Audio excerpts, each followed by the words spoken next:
इराणचे supreme leader खमेनाई यांच्या हत्येबद्दल शोक व्यक्त केला पाहिजे। ते लोकांतून निवडून आलेल्या एका राष्ट्राभिमुख सरकारचे सुप्रीम लीडर आहेत।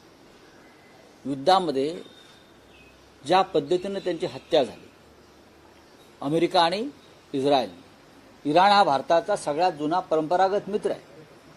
भारताच्या अत्यंत संकट काळामध्ये इराणनं भारताला मदत केलेली आहे। काश्मीरच्या प्रश्नापासून ते अन्य सगळ्या प्रश्नापर्यंत इराण भारताच्या पाठीशी ठामपणे उभा राहिलेला आहे। पाकिस्तान आणि भारताचा जेव्हा जेव्हा संघर्ष झाला तेव्हा इराणनं भारताला पाठिंबा दिलेला आहे।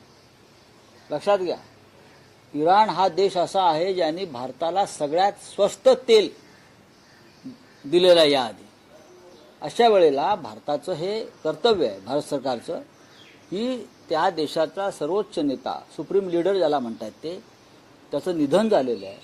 तुम्ही शोक व्यक्त करायला घाबरताय काय? ट्रम्पची आणि नेतन्याहूची परवानगी तुम्हाला लागते? घाबरताय का की तुम्हालाही उचललं जाईल व्हेनेझुएलाच्या राष्ट्रपतीप्रमाणे? काय धमकावलंय तुम्हाला का शोक व्यक्त करू नका म्हणून? तुम्ही भारताच्या मित्रांच्या मृत्यूत त्यांच्या शोकात सहभागी होत नसाल तर मला असं वाटतं ही चिंता